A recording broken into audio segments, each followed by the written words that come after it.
اچھا، اب ممانعہ کی بات آ گئی ہے نا.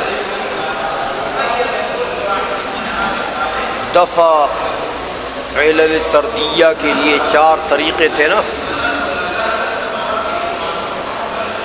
ایک تو قول بموجب العلت تھا، وہ گزر گیا. دوسرا ممانعہ تھا نا.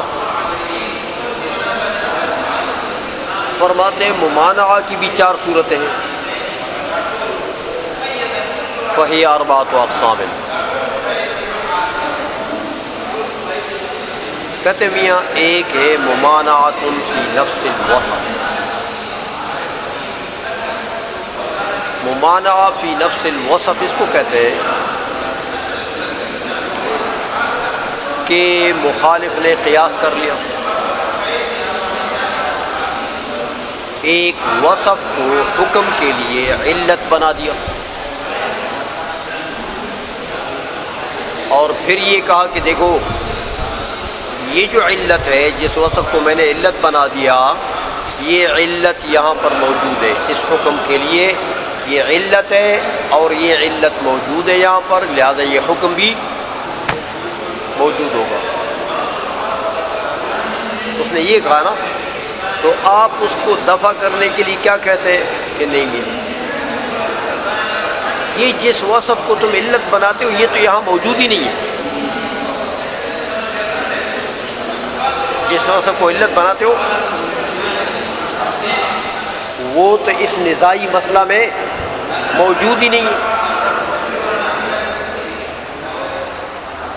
تو اس کے معنی یہ ہوئے کہ آپ اس کی علت کا وجود نہیں مانتے. تو جب علت موجود نہیں ہوگی تو حکم کیسے آ جائے گا؟ اس کی عام طور پر مثال دیتے ہیں کہ جیسے کوئی شخص یہ کہے کہ استنجا میں، دیکھو استنجا میں تثلیث سنت ہے.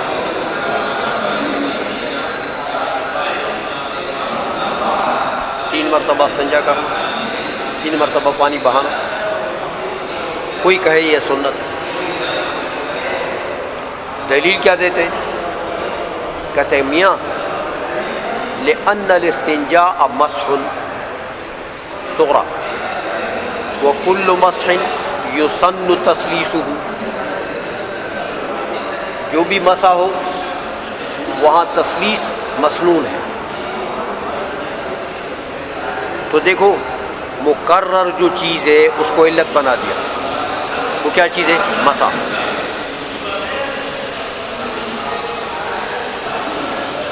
کہ دیکھو مسح، استنجا کیا چیز ہے؟ مسح. تو مسح میں تو تثلیث مسنون ہے، تو لہذا استنجا میں بھی تثلیث مسنون ہے. آئی سمجھ میں؟ اس طریقے سے اس نے استنجا میں تثلیث کو مسنون ثابت کر دیا قیاس سے. علت کیا بنا دیا؟ مسح. آپ اس کا دفع کریں کہ میاں کیا کہہ رہے ہو، یہ جس چیز کو تم علت بنا رہے ہو مسح، یہ تو استنجا کے اندر موجود ہی نہیں ہے. یہ تو استنجا کے اندر، مسح کدھر ہے استنجا میں یار؟ استنجا تو کہتے ہیں تطہیر العضو من النجاست الحقیقیہ. تطہیر العضو یہ استنجا ہے. تو مسح اس کو کہتے ہیں. مسح یہ مسح تو اصابت الماء کو کہتے ہیں، پانی پہنچانا. بس اصابت الماء، پانی پہنچا دیا. تو یہ جس چیز کو تم علت بناتے ہو تثلیث استنجا کے لیے، وہ علت تو وہاں ہے ہی نہیں.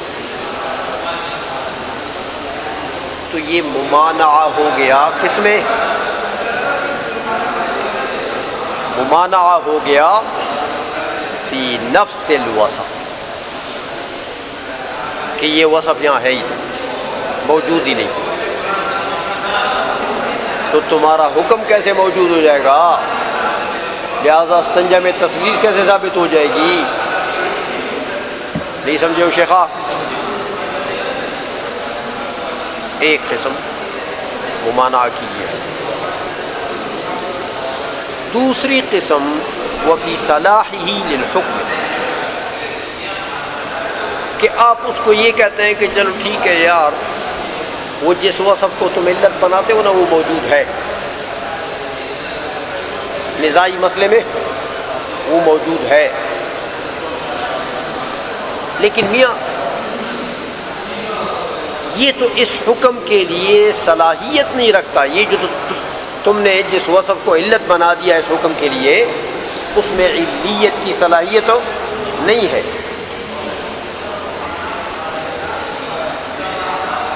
وہ تو یہاں موجود ہے ٹھیک ہے، لیکن وہ اس حکم کے لیے علت کی صلاحیت ہی نہیں رکھتا، جیسے آپ مثال پہلے پڑھ چکے ہیں۔ حضرت امام شافعی رحمۃ اللہ علیہ نے ولایت کے لیے علت بنایا تھا کس چیز کو؟ بکارت کو، کہ باقرہ ہے تو وہ چونکہ جاہلہ ہے، ہاں کیونکہ اس کے رجال کے ساتھ تو موانست ہے نہیں، لہذا اس کے لیے کوئی ولی چاہیے، ولی چاہیے کہ اس کا نکاح پڑھا دے، اس لیے فرمایا کہ لا نکاح الا بولی، اس حدیث سے انہوں نے استدلال کیا اور بکارت کو علت بنا دیا، کس کے لیے؟ الولایت علیہا کے لیے۔ یاد ہے نا مسئلہ؟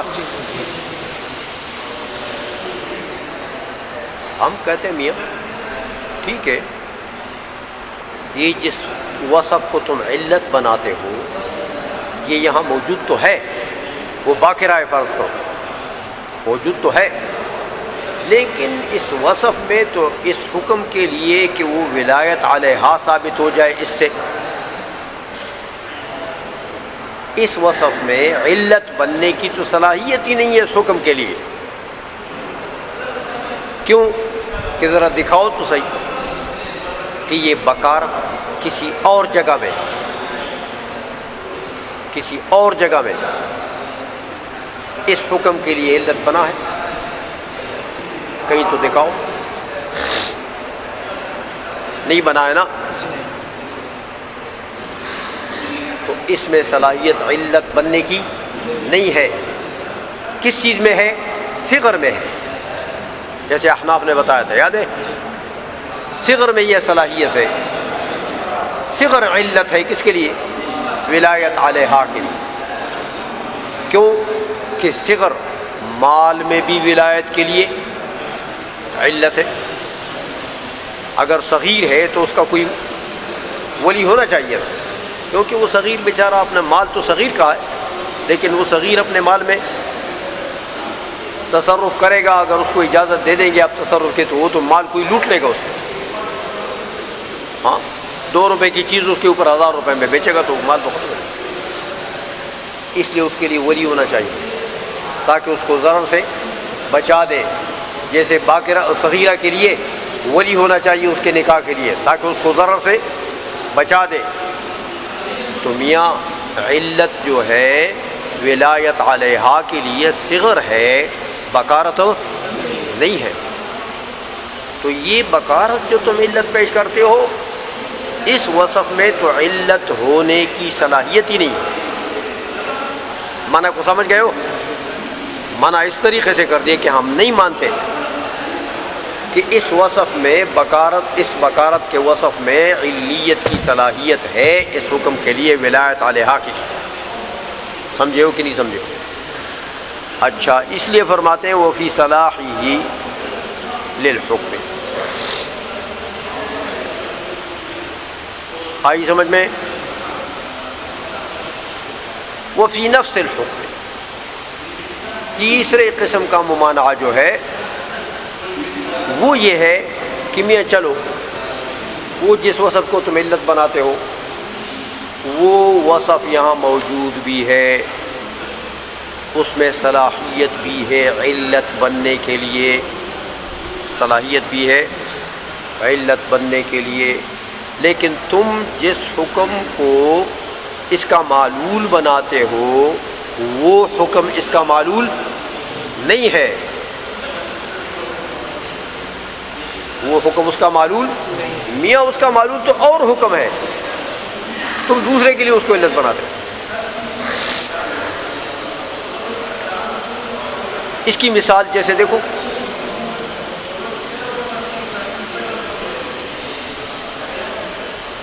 شوافی جو ہیں وہ اسی تثلیث مسح کے لیے ایک دلیل اور دیتے ہیں کہ مسح میں تثلیث سنت ہے۔ ہمیں دلیل کیا دیں کہ لأن المسح رکن فی الوضوء، رکن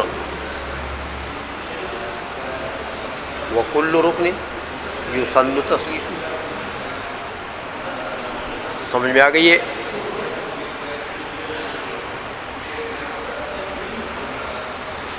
تو میاں ہم کہتے ہیں رکنیت کو تم علت بناتے ہو کس کے لیے؟ تثلیث کے لیے۔ تثلیث رکنیت کے لیے معلول نہیں ہے، کیوں؟ کہ اگر تثلیث معلول ہوتا رکنیت کے لیے، رکنیت کے لیے علت ہوتی، تو پھر یہ بتاؤ کہ نماز کے اندر قیام رکن ہے کہ نہیں ہے؟ تو 3 مرتبہ قیام کرتے ہو ایک رکعت میں، قرات رکن ہے کہ نہیں ہے؟ تو 3 مرتبہ قراتیں کرتے ہو، 3 قراتیں ایک رکعت میں، تو رکنیت یہ تثلیث جو تم نے حکم اس کے اوپر مرتب کیا نا، اس کے لیے علت نہیں ہے۔ رکنیت کا معلول ایک اور حکم ہے، وہ حکم کیا ہے؟ اکمال، کہ جو چیز رکن ہے رکنیت تقاضا کرتی ہے اکمال کی۔ اب اکمال کی پھر کئی صورتیں ہو سکتی ہیں، کرو اس کو مکمل، جو رکن ہے کرو اس کو، یہ تقاضا ہے اس کا، یہ حکم ہے اس کا۔ البتہ اس کی تکمیل کی صورتیں مختلف ہوتی ہیں، کبھی تکمیل جو ہے وہ تثلیث سے ہو جائے گی، کبھی بغیر تثلیث کی بھی اکمال ہوگا۔ سمجھ میں ہو گئی؟ جیسے دیکھو مسح راس ہے، یہ رکن ہے، ٹھیک ہے، وضو میں رکن ہے، تو رکنیت کا تقاضا کیا ہے، رکنیت کا حکم کیا ہے؟ اکمال۔ کیا ہے؟ کہ جو رکن ہے اس کو مکمل کرو۔ تو اکمال کیسے ہوگا؟ چونکہ فرض تو ربع الراس ہے، تو ربع الراس جو ہے وہ راس کا استیعاب کرتا ہے، پورے راس کا استیعاب کرتا ہے، وہ تو ربع الراس ہے۔ اور امام شافعی کے نزدیک شعرۃ و شعرتان، تو استیعاب کرتا ہے نہیں، تو اس کی تکمیل کیسے ہوگی؟ اس کا اکمال کیسے ہوگا؟ بالاستیعاب، کہ اس میں استیعاب کرو، ربع بھی مسح کرو، لیکن تو اکمال ہو گئے۔ تو جو رکن ہو اس میں اکمال سنت ہے، تثلیث سنت نہیں ہے، تثلیث اس کا حکم نہیں ہے۔ تو یہاں اکمال ہو گیا بغیر تسلیث کے، کوئی 3 مرتبہ ہو گیا نہیں.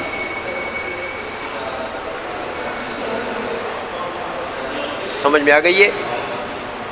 اس لیے صرف تسلیث جو ہے یہ اس علت کے لیے حکم نہیں ہے، اس علت کا حکم اور ہے.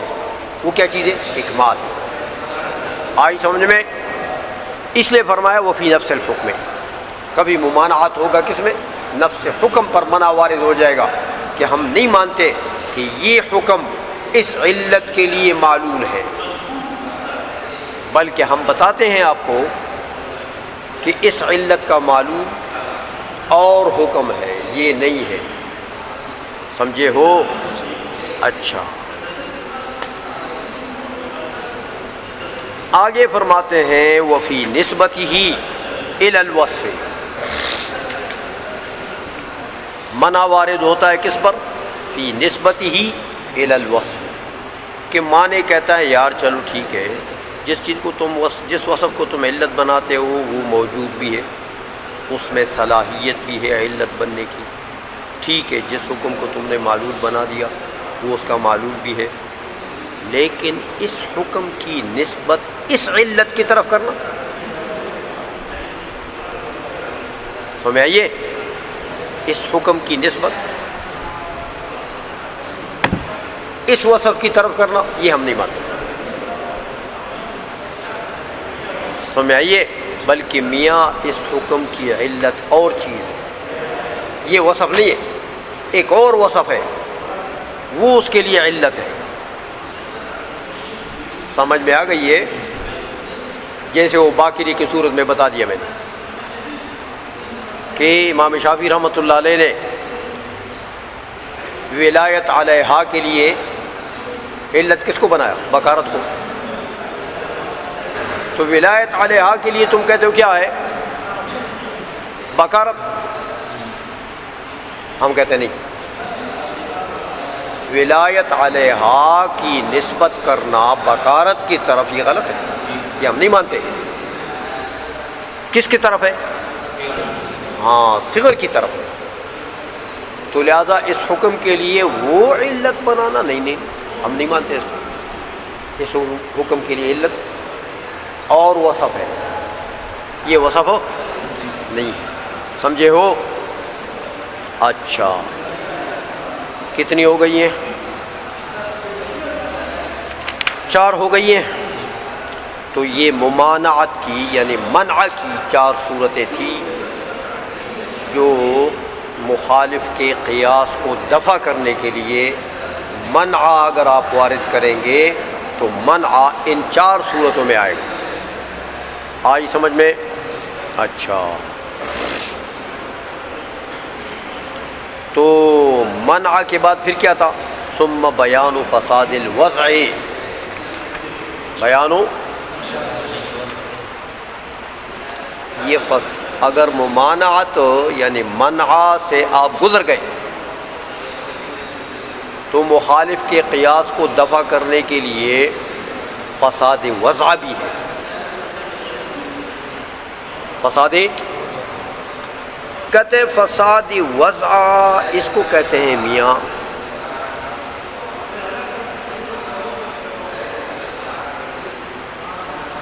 کہ انہوں نے مخالف نے ایک وصف کو علت بنا دیا ایک حکم کے لیے، اور اسی وصف سے اس کو علت بنا کر وہ حکم ثابت کرنا چاہتے ہیں. ہاں، تو مانع جانب مخالف سے جو آیا وہ کیا کہتا ہے؟ اس کو سائل کیا کہتا ہے؟ کہتے ہیں نا میاں یہ جو علت ہے نا، یہ تو تمہارے جس حکم کو تم ثابت کر رہے ہو اس کے لیے یہ علت نہیں ہے، اس کے لیے تو یہ مثبت نہیں ہے، یہ تو میاں اس کی نقیض کے لیے مثبت ہے. تم جس حکم کو اس سے ثابت کر رہے ہو یہ اس کے لیے مثبت نہیں ہے، بلکہ یہ تو اس کی نقیض ثابت کر رہا ہے.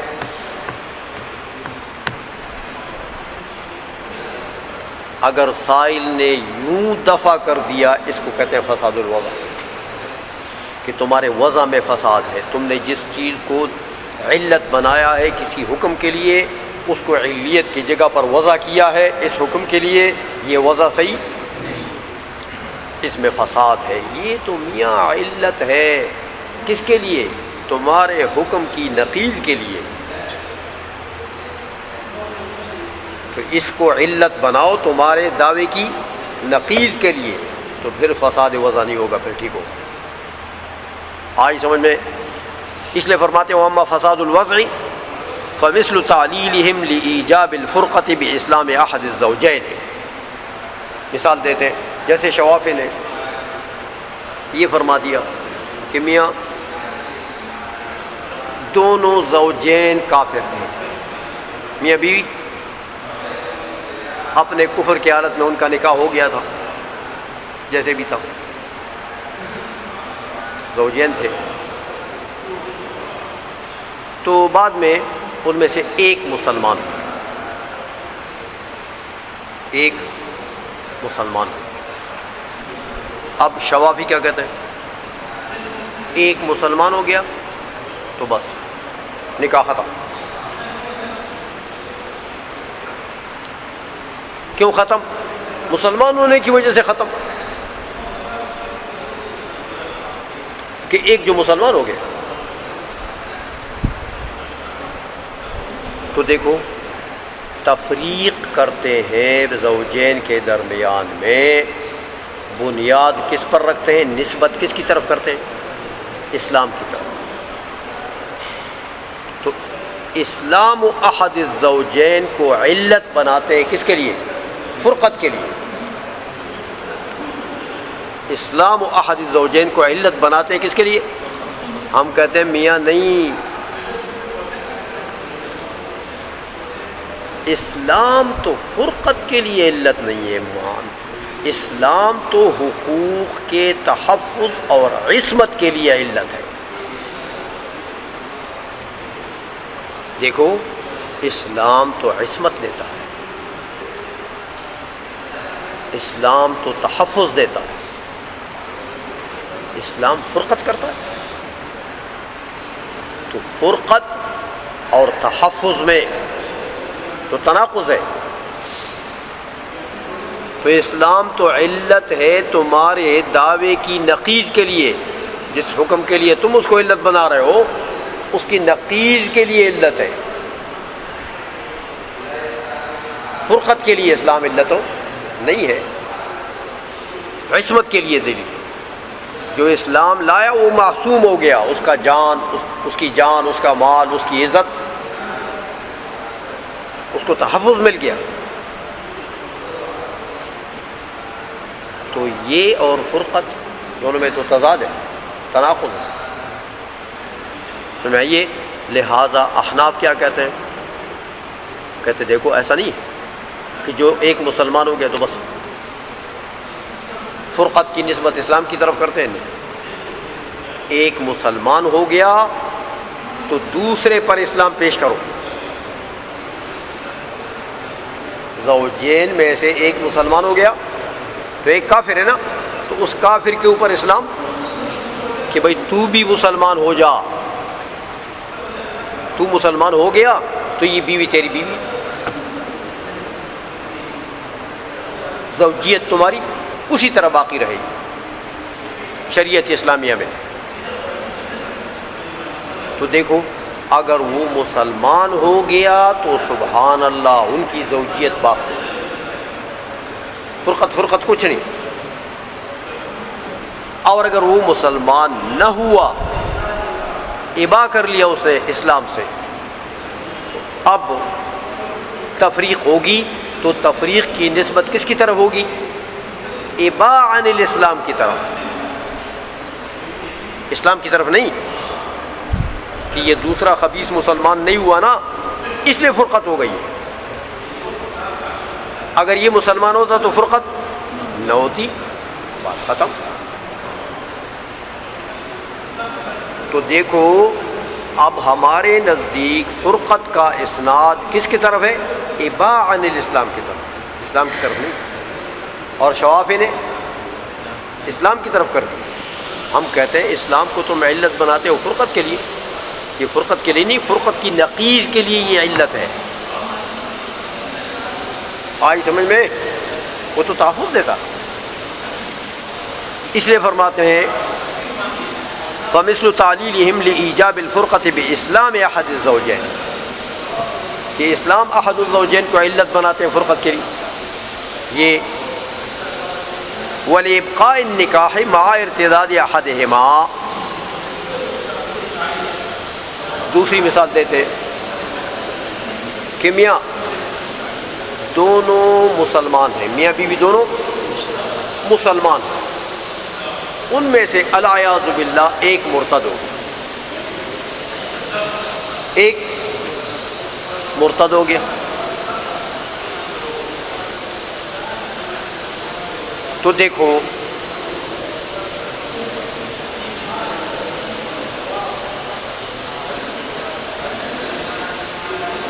جب ایک مرتد ہو گیا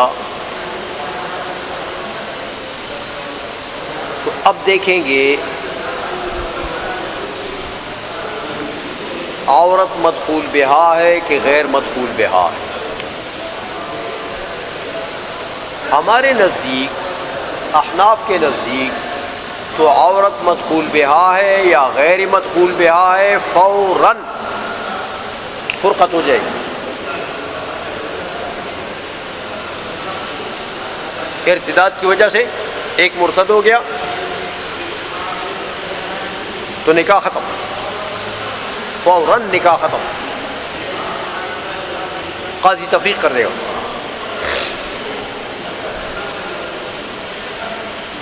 لیکن شوافی کیا کہتے ہیں کہ غیر مدخول بہا ہے تو ٹھیک ہے، پھر تو فوراً تفریق ہو جائے گی، لیکن اگر عورت مدخول بہا ہے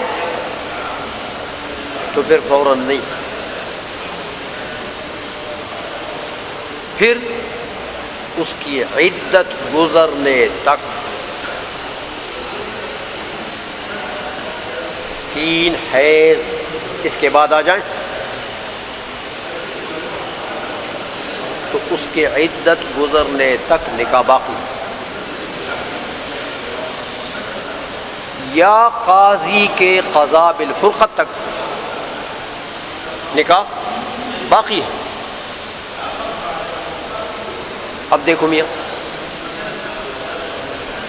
ارتداد کے باوجود وہ نکاح کو باقی رکھتے ہیں 3 مہینے تک، 3 حیض تک، یا قضاء کے قاضی تک نکاح کو باقی رکھتے ہیں۔ ارتداد کے باوجود، آئی سمجھ میں؟ تو دیکھو وَلِإِبْقَاءِ النِّكَاحِ مَعَ ارْتِدَادِ أَحَدِهِمْ، ہاں تو یہ جو نکاح، اب دیکھو نا، ارتداد احد الزوجین یہ منافی ہے کس کا؟ نکاح کا، کیونکہ ارتداد نے عصمت ختم کر دی،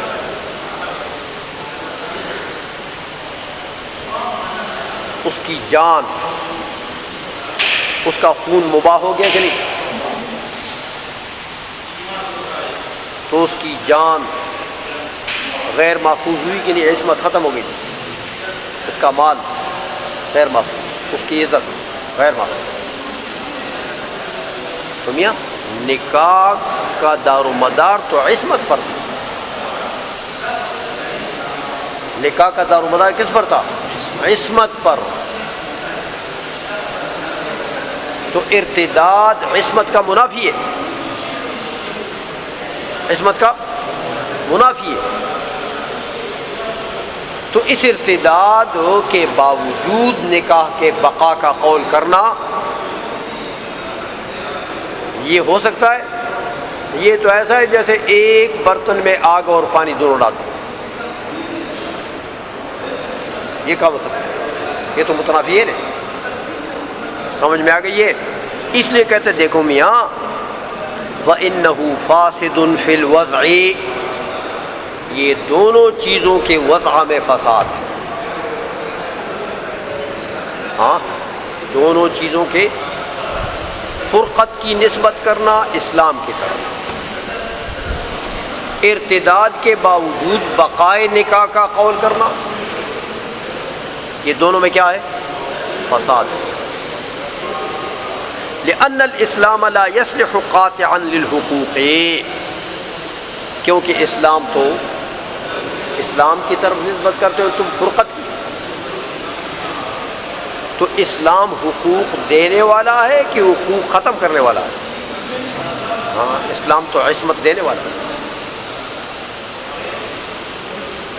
اس لیے کہتے ہیں اسلام لا يصلح قاطعا للحقوق، تو تم نے قاطع بنا دیے للحقوق، تم نے فرقت کی نسبت کر دی اس کی طرف. ہمیں آئیے وَالرِّدَّةَ لَا تَصْلِحُ عَفْوًا، اور ردت صلاحیت اس بات کی نہیں رکھتی ہے کہ اس سے چشم پوشی کی جائے، اس کو عفو اس کو معاف کر دیا جائے اور اس کو نظر انداز کر دیا جائے. کتنی مدت تک؟ 3 مہینے تک اس کا حکم ہی نہ لگے اس کے اوپر.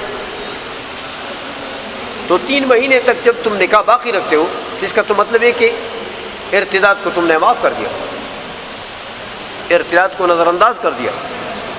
تو ارتداد نظر انداز کرنے کی چیزیں وہ دیکھو، وہ جو حضرت ابو موسیٰ اشعری رضی اللہ تعالیٰ عنہ، حضرت معاذ بن جبل کا واقعہ ہے، یاد ہے؟ بخاری میں گزرا ہے.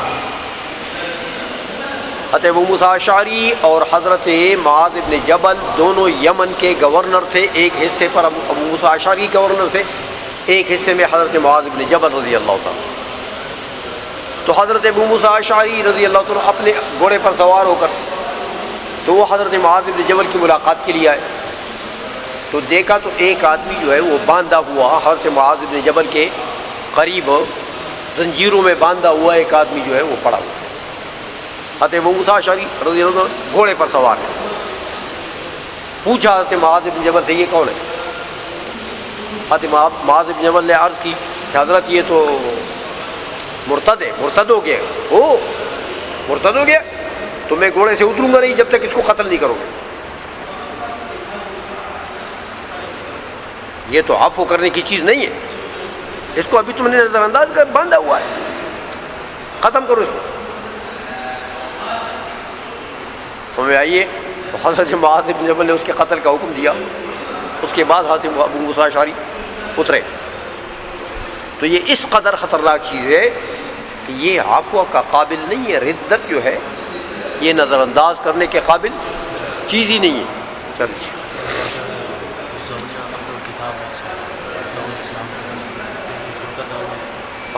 نہیں، صحیح اہل کتاب ہو تو ان کا تو نکاح جائز ہے نا مسلمانوں سے. نہیں، مرتد ہو گیا. ہاں، جو کلمہ کفریہ قطعی ہے، کفر میں قطعی ہے، وہ کفر پر اس کی دلالت قطعی ہے تو مرتد ہو جاتا ہے. ظاہر بات.